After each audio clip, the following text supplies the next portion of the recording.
So as children develop and grow, the routines shift and change, but then they hold for a number of years until they need to change again. So your job is to let them know that things are going to be the same, that there is a sense of stability and predictability in their lives, at least under your roof and hopefully under both of you. Welcome to another episode of Rich in Relationship. And today we're going to tackle the sticky subject of guiding your children through the divorce process. And what makes this sticky is that it's ongoing, it's uncomfortable, and inevitably, by definition in the divorce process, we are out of sync with the other parent.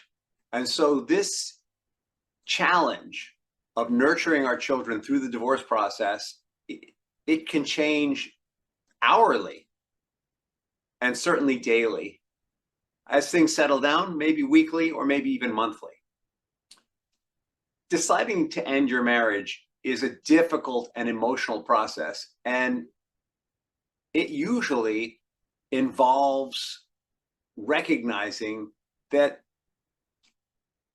your communication is just absolutely missing, that you're not hearing each other, that you're not understanding each other. Add to this that you are raising children together or are going to continue raising children together. How do you do that? How do you raise children together if you don't see eye to eye? Your children are having even more difficulty absorbing this than you all are. Keep in mind that your children, they feel responsible. They're not responsible. There's nothing that you've done that indicates that they're responsible, at least I hope not. But they feel responsible. It's completely irrational. On some level, when couples become high in conflict and move towards divorce, the kids feel like they're responsible. And so the question is, knowing that they're coming from this place, how do we minimize the impact of the divorce on them? How do we help them to be more comfortable with themselves? And how do we help them to be comfortable with the idea that there's going to be a period of time, a long period of time, where there's going to be change in the relationship, where things are not going to be as clear as we'd like them to be? And so the first challenge for you is to create a consistent environment for them that isn't going to change no matter what happens in the divorce. The first challenge for you is to insulate them from what's going on with you and the other parent as much as possible. And the starting point is to communicate openly and honestly with your children, to let them know that the divorce is not their fault, to say to them, you may be feeling like this is your fault, and I want you to know it's not.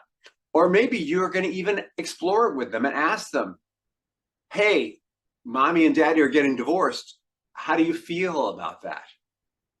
And then you might even want to ask them, do you think it's somebody's fault? And just see what they think. And the punchline is always going to be, it's not your fault. Mommy and daddy, we don't like who we are when we're together. And so we're looking to live separately. That's the kind of the party line. Yeah, you may be feeling like it's their fault and you want to blame them and you want to drop it at their doorstep. Or you might even be feeling like it's your fault and you want to completely own it. Your children don't need that from you. What they need to know is they need to know that you're both trying to be the best people that you can. Remember, in your role as parent, your job is, number one, to create safety for your children, consistency for your children, once they have a consistent and safe environment. Number two, to communicate to them values, principles, guidelines for how to live their life. And number three, to remember that you and the other parent model these things to the best of your abilities, right? Let's be real. We're all not completely consistent or congruent human beings at times. If we say one thing and do another is what that means. But we're going to do our best to demonstrate these values to our children. And so it's less important that you take all the responsibility or lay all the blame at the other person's feet, and more important, that you focus on what's important for the children, which is that they are loved. Mommy and daddy don't get along so well. We don't like the way we are in each other's presence. And so we're going to try living apart, or we're getting divorced, or however you want to frame that. It's not your fault, is the next part. And the last part is, we love you no matter what. No matter how mad we might be at each other, we love you. No matter how much we disagree, we love you. And we're going to figure this out. We're going to figure out how to be the best parents we can for you. That's what they need to hear. All right, so you want to keep disruptions to their routine at a minimum. Ha ha ha, right? You're getting ready to go live in separate households. How do you do that? Well, you do that by first making sure that whatever routines they have at school and in their social life are maintained. The things that are outside of the house are maintained, that they're steady, that they're consistent. Second, you want to do your best to make sure that under your roof, the routines that you have developed are as consistent as possible, given that you're going to be living in separate households. And third, if you and the other parent are in a place, or really when you and the other parent are in a place where you can talk about it, you're going to want to develop consistency in the routines of both households. Now, if the other parent absolutely disagrees with the way that you parent, if you just can't come to agreement on this, it might be a matter of saying to your children, I'm going to maintain consistency here. Things are always going to be the way that they have been. I'm not sure what's going to happen over there, and that's between you and them. But you need to know that life under my roof is going to be life under our roof. You, the children, and myself are going to be what they have been as much as possible. And so that means they're going to go to bed at the same time. Screen time is going to be about the same. That they're going to brush their teeth. They're going to change their clothes. They're going to, I'm going to just keep making stuff up here. Take their shoes off at the door. They're going to load the dishwasher, empty the dishwasher. That they're going to turn their phones off at dinner, or whatever routines that you have. They're going to do their homework at a certain time. That when they do their homework, they're going to get certain privileges. Whatever the structures are, you want to keep them to the best of your ability.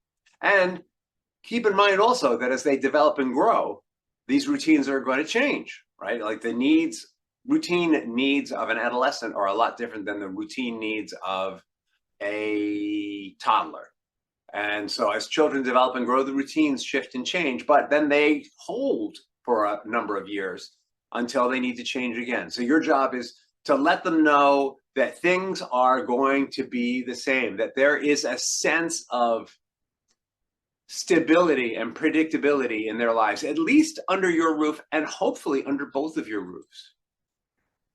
It's really important as you're doing this that you reassure them that they're going to be taken care of. And do not think for a second that they know this. When parents are dissolving or transforming their relationship, children naturally wonder, am I next? What's going to happen to me? And so just let them know that your commitment to them, your love for them is non-negotiable, that you always love who you are in their presence, that you will always be there with them. Maybe help them to understand that your role with them as the parent is consistent, ongoing, and it's not the same as a partnership, right? The partnership that you had with their other parent is not the same as the relationship that a parent has to a child. Let them know that the parent-child relationship does not change. You might even want to tell them, even when you're in your 30s, I'm always going to be your parent. I'm always going to be there for you. The quality of the relationship is going to change, but I'm always going to be there for you. You can count on me being there for you no matter what happens. And part of the importance of consistency in their routines and in the household and in their lives is reassuring them that you are there. Let them know that the other parent is going to be there for them also. You can't control them, you can't manage them, but you know that they love them and they're going to show up to the best of their ability, and that you and the other parent are going to do your best to work together to make sure your children's lives are met.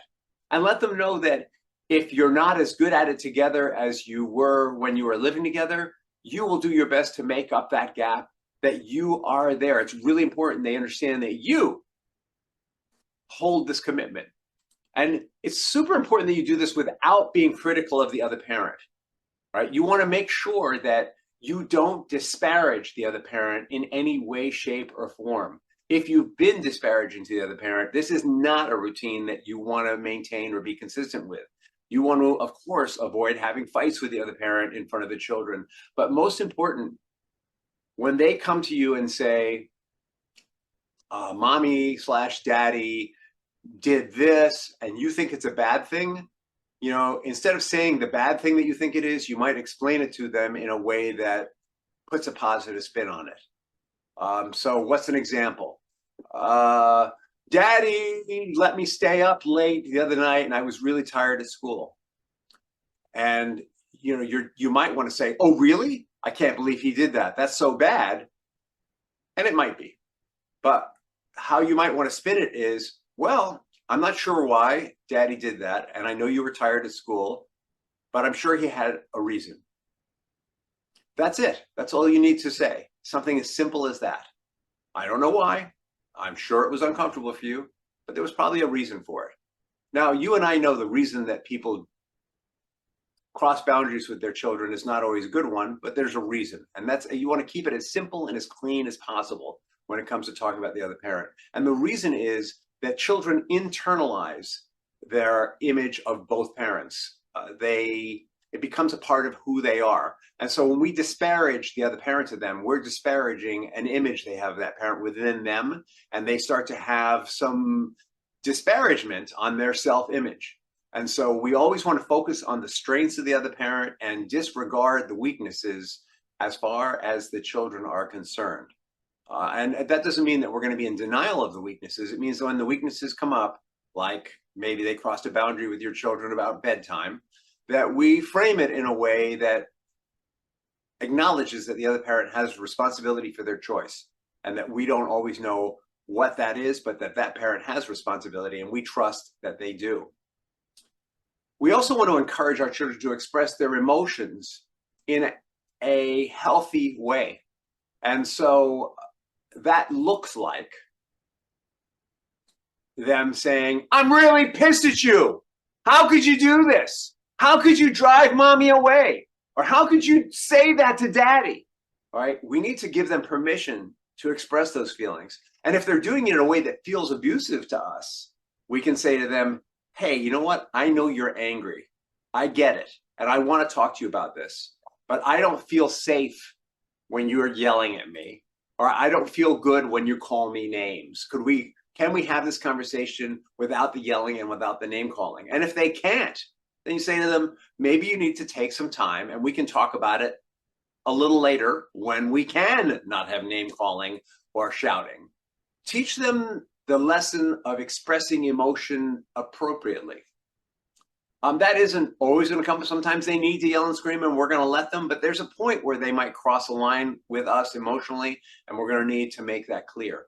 And we need to validate them also. Wow, I didn't know you felt that way. I'm so sorry that you're angry. I'm so sorry that I brought that up in you. But that doesn't mean that that what they're accusing you of is right. It doesn't mean that it's wrong. It's just about acknowledging their feeling, making it valid, making it safe for them to express the feeling. And when they are finished expressing the feeling, when they're tapped out, when it's released, you might explain to them, here's what I was actually doing. Mommy and daddy don't really feel like their best selves with each other. And, we didn't think about how angry it would make you. But in the long run, we think that you're going to be happier when we feel happier and we feel better. And that's why we're doing this. That's kind of explaining, why we did what we did that's making them so angry. You may need to seek support for yourself or for your children. That could be therapy. That could be groups. That can be coaching. That can be spiritual help. There will inevitably for you be a lot of cleansing work to do. My personal experience getting divorced was that I started out really angry and hurt. I was so hurt and blaming. I was so furious that my wife couldn't step up and be the person that I knew she could be, that I saw her as when we were in love and before we got married. And somehow there was something about the way I was being with her and we were being with each other that just didn't create space for that. I was so disappointed and angry and hurt and violated by that. And I needed to release those feelings. I needed to talk to someone about them. I needed to meditate on them. There was prayer work that I needed to do. There was all kinds of release work I needed to do to have those feelings in the same way that we encourage our children to have those feelings. I needed to have those feelings and express them appropriately and let them go. I needed to get back into a routine of exercising, because the anger requires physical release, not just emotional release. And eventually forgiveness. I needed to forgive her. I needed to forgive me. And when I got to that place of forgiveness, then I could be fully present to the process without being reactive. I could be proactive, right? Super important. And since then, I've gotten very involved in helping other people with their divorces, and we've found techniques to help people release those emotions really fast so that they can show up in this new and effective way with their children much more quickly. And it makes the faster you can make that shift, the better it is for your children. So seeking support for yourself, good. For your children, good. They may not need that support until after the divorce. For them, they'll probably be on their best behavior during the divorce, but after the divorce, when it gets final, that's when divorce gets really real for them. We're relieved. For them, it's real, but have that in your hip pocket that they need to talk to a school counselor or someone. All right. We talked a little bit about this before. It's co-parenting. Even if you and your ex-partner are not on good terms, it's important to try to communicate and cooperate when it comes to parenting your children.